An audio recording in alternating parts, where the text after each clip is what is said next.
Syedaralun, banjir rendam pemukiman penduduk Dusun 3 Desa Ketapang Indah, Kecamatan Singkil Utara, Kabupaten Aceh Singkil pada Jumat 30 September 2022.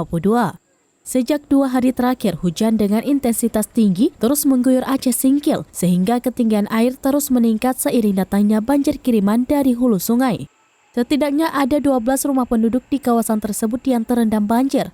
Para korban banjir sudah memindahkan barangnya ke tempat lebih tinggi namun masih di dalam rumah. Warga mengamankan barang dengan cara membuat meja darurat menggunakan kayu. Di meja itulah warga bertahan bersama barang, tempat masak sekaligus tidur. Sementara jalan utama Singkil Subul Salam hanya sebagian badan jalan yang tergenang. Saat ini kendaraan masih bisa melintas dengan aman, namun jika hujan kembali turun, tidak menutup kemungkinan akan semakin tergenang.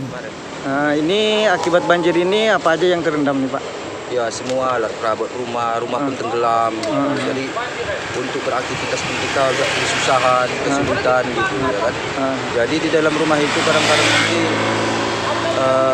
ada pula nanti masuk entah apa yang lain-lain gitu. Oh, kalau banjir ini malah masuk binatang gitu ya? Ya, mengkhawatirkan sekali gitu. Jadi anak-anak kecil banyak. Jadi kalau tidur gimana nih Bang? Kalau tidur kami itu kasih apa loh? Kasih bayam. Ditinggikan gitu ya? Ditinggikan.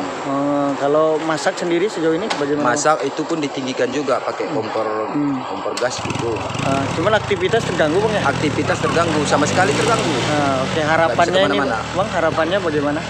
Ya harapan kami ke depannya supaya Bapak Pemda ataupun pemerintah setempat agar sudilah kiranya kami diperhatikan begitu.